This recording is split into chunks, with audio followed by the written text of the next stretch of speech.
Témele más a los vivos que a los muertos. Es una frase muy cierta y en este video te lo demostraré. Así que acompáñame a ver qué tan aberrante puede llegar a ser la mente humana. Pero antes, déjame decirte, muy buenas noches con todos y sean bienvenidos a este podcast que trata acerca de los misterios de la vida, del hombre y del universo. Así que sin más, ¿le temes a lo desconocido? Antes de comer cerebros humanos, el pequeño Dahmer se llevaba bien con sus amigos. Cuando tenía 6, empezó a notar que en su casa había mucha tensión. Tensión es una sensación importante que Dahmer menciona siempre en sus entrevistas. Sus progenitores se estaban separando y se gritaban constantemente sin llegar nunca a la violencia. Esto a Jeffrey no le gustaba.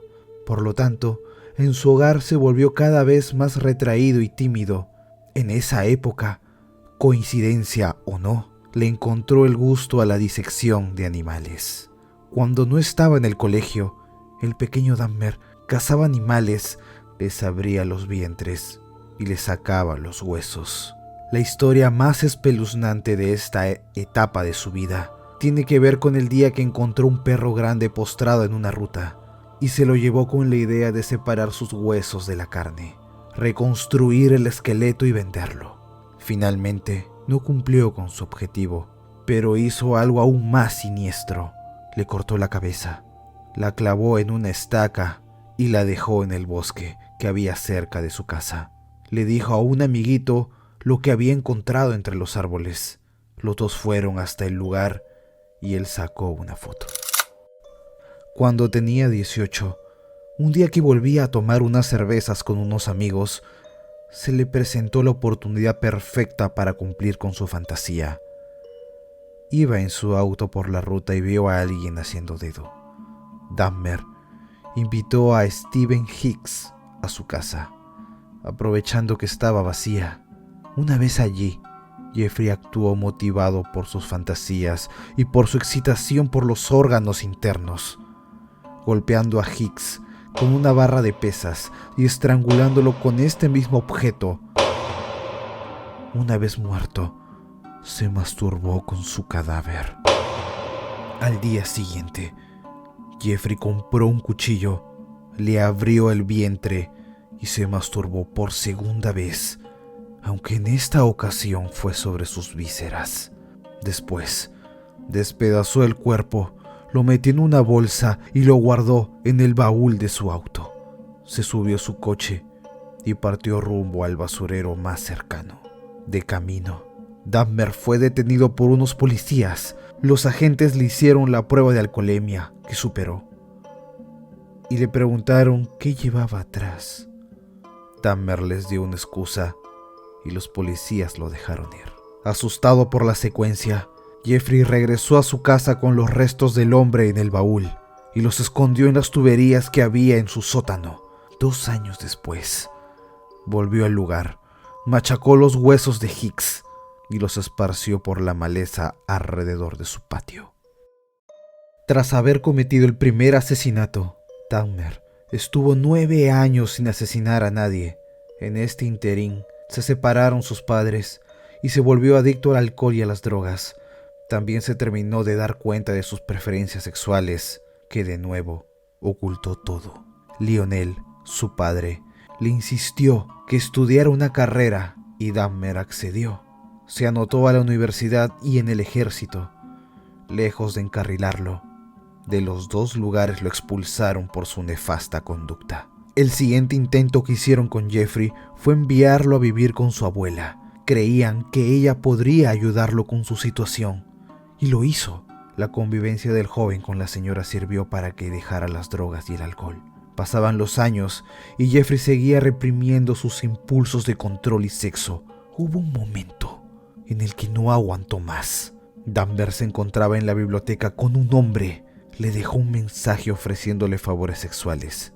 Él lo rechazó, pero ese gesto lo hizo entrar en una espiral de violencia que no tuvo fin. Y con el pasar del tiempo, desarrolló un modus operandi. Invitaba a los hombres a su casa, veían películas, les sacaba fotos, los drogaba, los estrangulaba y después tenía sexo con su cadáver y se masturbaba sobre él. A veces bebía la sangre. El carnicero de Milwaukee había nacido.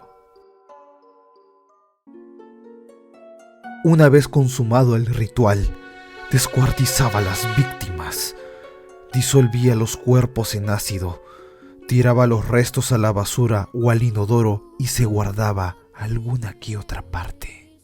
Jeffrey encontró placer sexual y llegó a la sensación de control absoluto devorándose los cerebros de alguna de sus víctimas.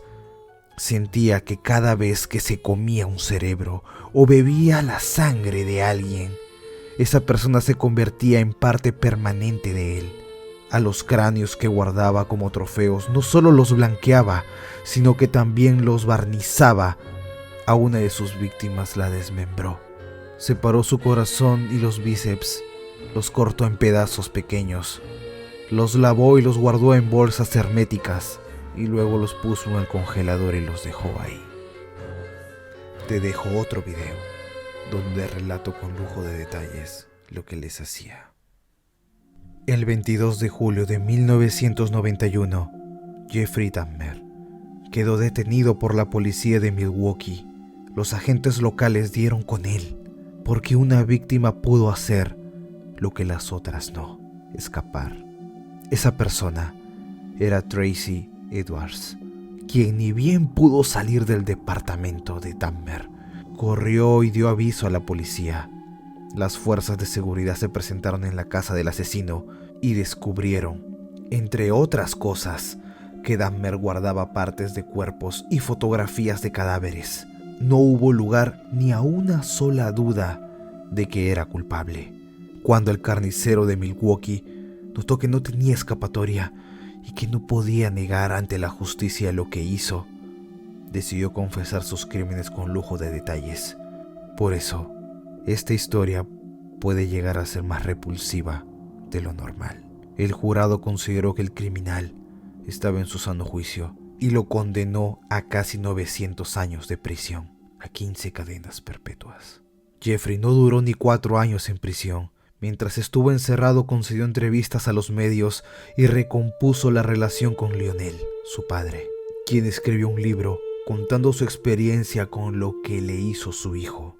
Al final, Dahmer se abocó al catolicismo y trabajó pacífica y solitariamente durante su encierro, hasta que Christopher Scaver, un compañero esquizofrénico, le dio con una barra de pesas en la cabeza y lo mató.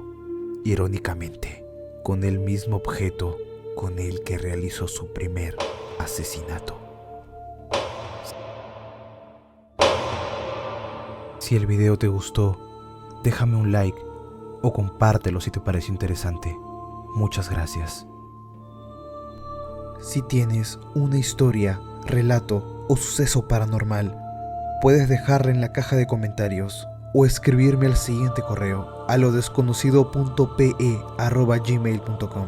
También puedes encontrarme en Facebook, Instagram y TikTok. Muchas gracias.